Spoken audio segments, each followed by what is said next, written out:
TheShow.global. With David Newsum and Dion Mavath. Well, hello there, and welcome to TheShow.global, episode number 22. We're now approaching middle age faster than we're approaching young childhood sort of thing. That was the worst intro. Adolescence? Yeah, adolescence. I think that was possibly the worst intro I've ever done to a show. It was pretty shockingly bad.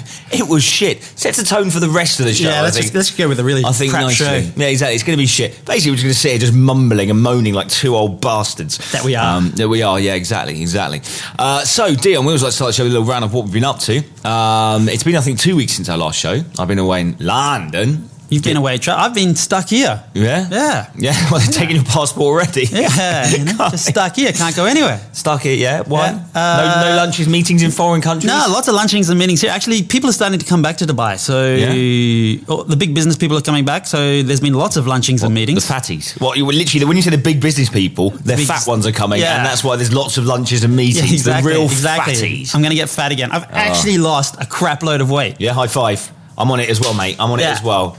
We just high five. We just high five. That's good. That's good radio. That is. Yeah, I think that's the most amount of touching we're ever going to do in the morning. Yeah, I'm trying to wipe off. Yeah, just David germs. David jizz. Don't know where those hands have been. Yeah, you do. Anyway, that's the moving problem. on. Moving on. You don't know exactly where they've been. Moving on. That's the problem. Moving on. Yeah, I've been in London. I decided I'm going to actually have. I tried to not booze, right? So I came back from London. It was messy. Had a 5-day bender. I remember leaving the club at 7 a.m. on a Tuesday. I started going out on a Thursday. I left the club at 7 a.m. on a Tuesday. I had to go straight to Heathrow to get my flight back. I tell you what, on Wednesday. Why do you do it to yourself? I don't know. I just enjoy it. I'm just a junkie. That's why. Yeah. And I came back and I felt, I felt rough. So I decided I wasn't going to drink. And I went out Monday night for a client for a dinner and meeting. And I decided I wasn't going to drink. But you know what? The CEO of the company, he gave me $1,000 to drink. I'm not sure if that's good or really bad. That's what we call an enabler.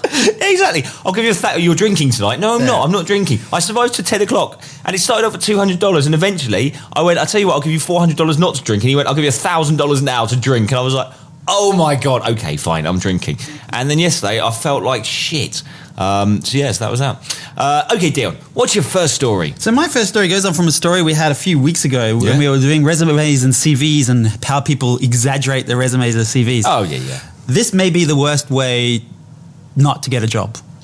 I find shitting on the interviewer's desk is pretty bad, yeah. So a man who went for an interview, did the interview, thought it was pretty good, and then accidentally sent nude photos of himself to the HR person. Could be a good thing, though. If you go and then replied back with a text saying, so what is the next steps? Did he know he'd sent the pictures? No, he thought he was sending them to someone else. Excellent. But she did lay a case against him, notified the police. Ended up getting dropped when she realised that he was actually true and he didn't mean to send the photos to her. Yeah. Alas to say, he didn't get the job. Oh, that's a shame. That's a shame. At least it proves he wasn't trying to hide anything. Yes. It does, yeah. All on display. Yeah, all on display. All on display. Yeah, great. I mean, I think, have you ever not got a job before for doing something stupid? No. I think I've done it quite a few times. No. Too many times to remember, I think. I can't think of anything particularly, but I'm sure it must have happened. I mean, I've done a lot of stupid things in my life. I think there must be a few things. I wish I could have a funny story here right now. I really think there must be one. The crap episode continues. So your first story. My first Which is actually one of my stories. I've just read it off your sheet. So really? Cancel that one off. Okay, I could do something else. We'll do it later. Right, guess what, Dean? I'm off to New York next week. Awesome. Lucky you. Doing New York, San Francisco, LA, Vegas. Going to do a bit of, might even hire a car and go on. There's all the national parks around Nevada and Utah and all that. Yeah, well, I was going to go a bit further afield, a bit for kind of Zion and Bryce and things like that. But I know that's not going to happen because I'll just stay in Vegas and get completely fucked up and then sort of wake up in the morning and go, do I really want an 8-hour drive? No, right, where's the vodka? And I'll just be back straight down in the casinos and, just being an idiot as usual. Nothing will get done. Nothing. I'll do 2 weeks in Vegas, basically, it will be, anyway, it's just about women in New York. It's legal. There's lots of women that are in New York Times Square at the moment that are just walking around topless and body painting. Right? I've seen this. I've seen this on the news. Because it's not illegal to be topless in New York. Interesting. So, which, you know where I'm going to be the whole time I'm in New York, don't you? Times Square. Having spent a few winters in New York, I'd say that That's not ideal. Well, yeah, you'd have nippers there'll be sort of nips will be sort of out there prodding people in the eyes and stuff. There'll be exploding nipples. They'll be so hard. I just think that's brilliant. I think it should be. I think it's perfectly acceptable to women to walk around topless. In fact, I think women should be actively giving blowjobs in the street or something. That should be a law. That should be a law. You're just looking at me like, shut the up, David. Yeah, pretty much. Yeah. But anyway, I'm just quite excited about it. It's not really a story, but if you get in New York, in Times Square, there's lots of women walking around topless in protest about something. It's not even important. I don't really care. They're all body painting each other and they've got their baps out. And apparently businesses are complaining it's hurting business. I can't see why. Imagine because people are just standing outside the stores looking at the women and not going in the stores. I suppose. Also, there must be a lot of slippery mess on the floor for all the man muck that's been plastic. So, look, there's jizz floor everywhere. Anyway, what's your next story? So we go to China for my next story. China? And the unfortunate incident of a wrongful arrest. A wrongful arrest? Unfortunately, police in Wuhan have arrested the wrong twin 6 times. Why? Is one twin like good twin, bad twin? Well, it must be good twin, bad twin. Yeah. But they've arrested him 6 times on the same case. So they keep on coming back and arresting him again, thinking that he's the other brother. How do they know, though? Are they identical twins? Do identical twins have the same DNA? No, they are not identical. They do have differences. So surely slight differences. The police are just idiots then? Yeah, well, yeah, they're not doing their jobs very well, that's for sure. But they do have some similarities, but there are differences there that they can tell. But it seems like it's not the same police officers obviously going back and arresting the same guy every time. It must be different police officers going back and arresting the same guy 6 times. Yeah. So they've formally apologised to him now.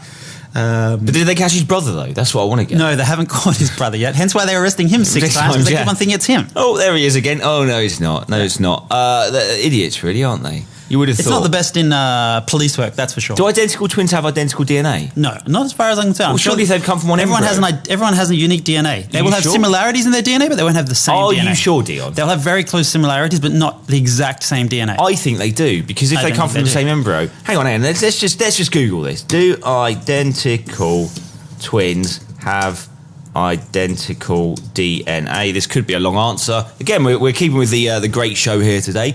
Although, Lisa, these kind of twins are identical twins, and yes, they do have identical DNA. Oh. If they're fertilised from the same egg. So that means you could, if you have an identical twin... Murder spree. You could go, crime spree. I mean, I'm not saying that all twins are going to be murdering bastards, but... One of them might be. But one of them might be. Good twin, bad twin. And in fact, it's kind of actively encouraging murder, really, isn't it? Twins, perhaps you should put identical twins down at birth. You have to really hate your twin. Well, no, not hate your twin. You just maybe hate life. You just think, stuff it, I'm going to go on a murder spree. They're never going to catch me. Because then also you could go, it was my brother.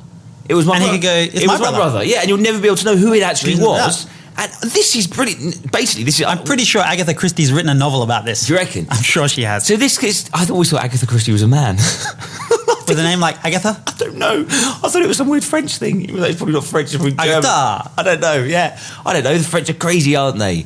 But yeah, so you could go on... I'm thinking twins, identical twins, should perhaps be euthanized because they could potentially murder everyone. That's my top tip for the day.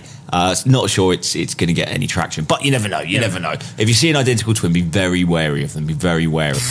Okay, so your next story. My next story, diets, Dion. Diets. You said you've lost some weight earlier on when you walked in. You said you are looking trim, Dion. I was going to say your head's looking a little bit smaller. Thanks. Not as much reflection now. Yeah, exactly. Sort of my retinas aren't burning as you walked in the room. But yeah, I'm trying to lose a bit of weight as well from my London stint. It's not really working. Well, if you're going to New York and Vegas and that, I'm sure it's not going to help either. Well, no, I think it will. I think I'll definitely be on the very special kind of narcotic diet that I won't eat. You need to get more out of life, dude. What? I do. Yeah. I do. I've got all the STDs. I mean, I've got the whole collection. They're all there. Tick every box. Exactly. The new diet is the sun-eating diet. I've seen this. They're standing in front of the sun to lose... What diet do you do? I just started eating right rather than just eating junk. Yeah, I think that's kind of like the most sensible one. People always want an easy fix, and it is really just the eat a normal amount of food. Don't sort of sit in front of the TV all day. It's a fairly simple thing to do, really, to lose weight. Yeah. You never see a fat, athlete, do you? You never... Darts. Well, okay, if you can consider them athletes. It's always being shown on TV now. Golf.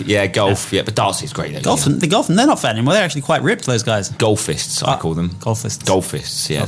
It's like I hate golf. I love golf. Oh, I hate it. It's like you hate your wife. Well, you're married, so that's why you like golf. You know, it's sort of... We're being this. You've actually been through this through one of our radio... I have, yeah. I don't get me started on golfism. Right. So they're standing in front of the sun. I guess it's like being in a sauna, though, I guess that's the mentality. But that doesn't let you lose weight, you just lose water. Yeah. So basically, the bizarre new trend in Hong Kong sees women staring at the sun for a rather precise time, it says here, 44 minutes. Why 44 minutes? I do not understand. In Chinese mythology, 4 is an unlucky number. Is it? Yeah. Oh, I don't know. It's the number of death. Is this another bullshit deal on fact? No, 4 is an unlucky number, 8 is the lucky number. Oh, okay. Loads of debates are looking into the light replaces the need for a normal diet. And it allows health-obsessed individuals to go the entire day without eating.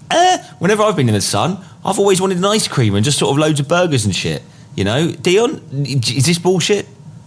I'd say I'm going to call bullshit on that one. Yeah, I want to call bullshit on this one anyway. Otherwise, there's fat people in Australia and they're out in the sun. Yeah. Oh, yeah, this is true. I mean, look at the Arab world. Pretty hot around the Middle East. Yeah. Highest cases of obesity in the world. Yeah. So I think, is it the UAE that has the highest now? Saudi, I think. Is it Saudi now? Oh, okay, well, they all do like to drive around in their Audis, so they don't really go anywhere, those Saudis. So my next story is about a couple who quit their jobs to travel around the world. Yeah.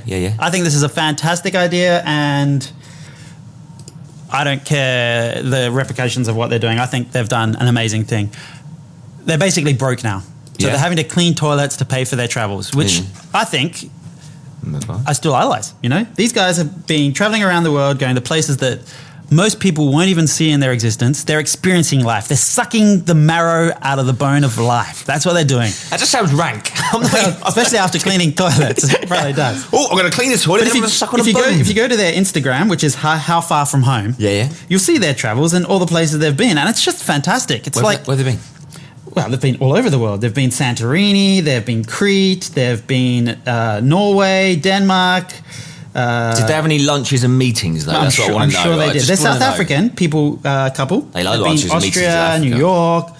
And I just think that this is something that everyone should be proud of and everyone should do. Yeah. It's just go on a trip randomly. Remember we've talked about just booking a trip one day. And go to the airport and just go to the airport, posh. Whatever. You would never go away with me, though, Dion. I would never go away with you. Never go away with me, no. Never. So they're cleaning toilets. They've 135 toilets, 250 kilos of cow dung spread. Sorry, say the cow dung spread. So they're working on farms to raise the money. Okay. 2 tons of rock shoveled, 60 meters of pathway laid. Toilet. 57 beds made, and can't remember how many wine glasses were polished. So they get my seal of approval for going out there and experiencing life. Heroes of the week. Heroes of the week. My heroes of the week. He's British. I just love this. You know I love a good shed, Dion. You too. I do love a good shed. There's something. These guys are going to have to clean it. They can come over and clean this man's shed. I love a good shed. Shed? He said shit. Yeah. No, I said shed. Right. I do love a good shit as well. Yeah.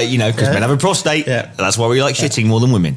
An unnamed YouTube user has uploaded a video of his invention called the Swarm in action, and the response has been positive. Well, it has, because you'll be given for thinking you're watching a film Up or a scene from Wallace and Gromit when you see the footage of the man's bizarre invention. The man, known simply by his YouTube handle Gas Turbine 101, has created a helicopter that is actually flies using a garden chair, a sun, and 54 drones.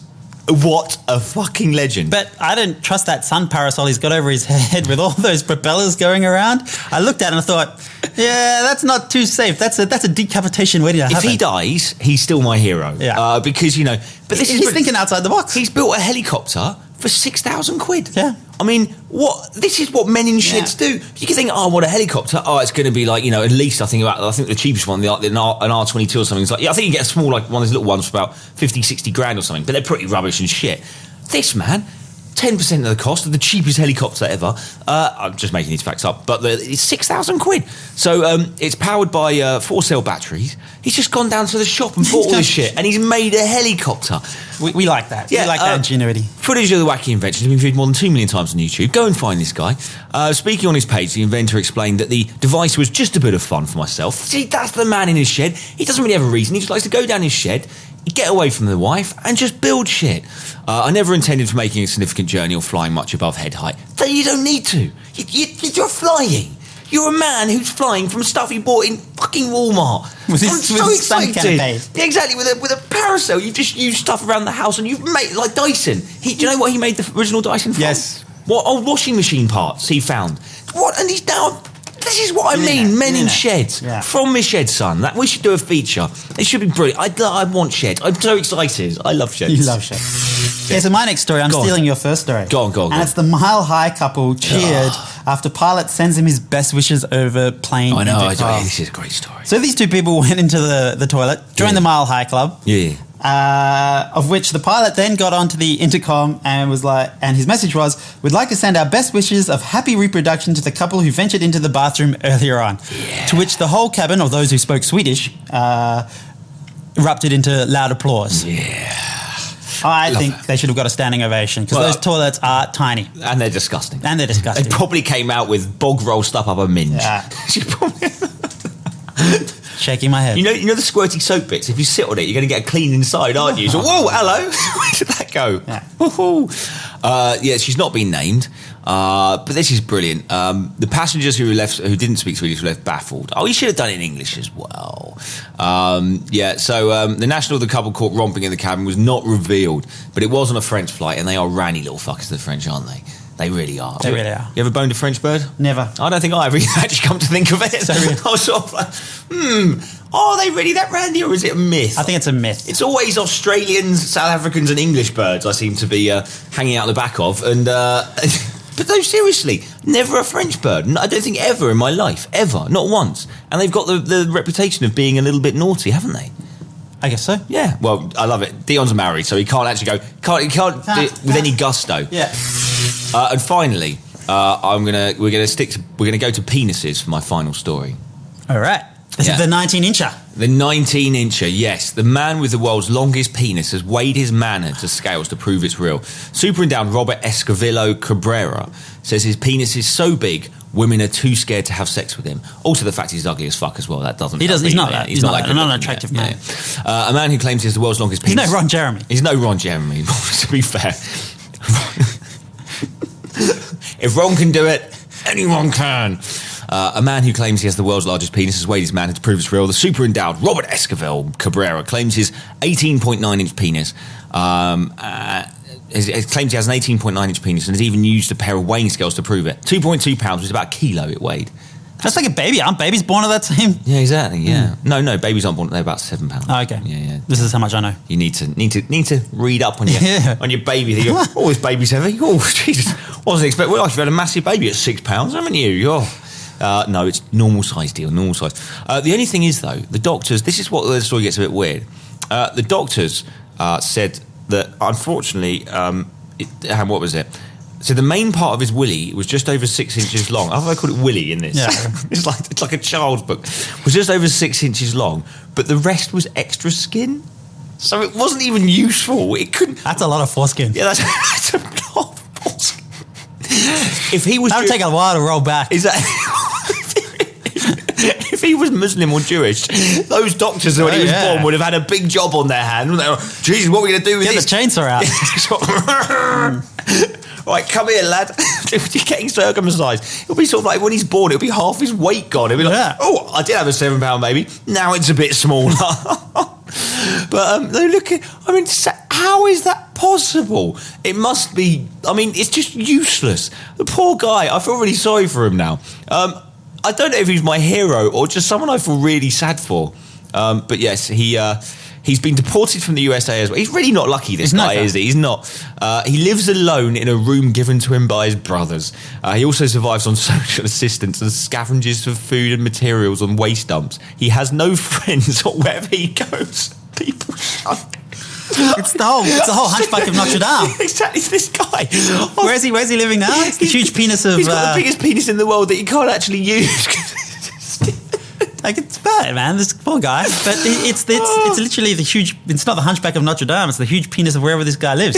Mexico. Coahuila. I feel like I should send him some money for some reason. I think they should start like a help. Well, remember our very first episode? My first story was about a guy with a penis reduction the size of a grapefruit. Remember the width of a grapefruit? Yeah. I think this guy should start a Kickstarter campaign to get some of that extra foreskin removed. Well, exactly. And also I was thinking, this must have earned him a bit of money. This whole going viral thing. It did go viral. Mate, he's an idiot. Of course he has. He's probably just said it out on air and he's just sort of gone, he doesn't realise he'd get paid for this sort of shit.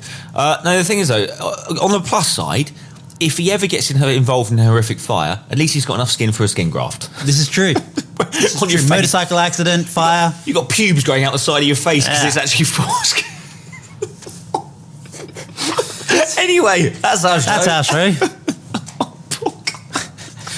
Think about that for the rest of the week. Enjoy. Roberto Escobar Cabrera, 52. I have sympathy for him. You're just laughing at him. Let's say goodbye. I've never met a more unlucky or heard about a more unlucky man in my life. Oh my God. I mean, also the chod under it as well. Oh. Let's finish it. Come on. That's our show. It's been the show. David can't say goodbye, so I'm going to say goodbye. He's thinking about a 9-inch penis and he just can't hold himself. 19-inch. So thank you, ladies and gentlemen, for listening. Stay tuned. This is TheShow.global. It's Dion Mavath. I'll see you next week. Bye. That was TheShow.global with David Newsum and Dion Mavath. Subscribe and listen at www.theshow.global.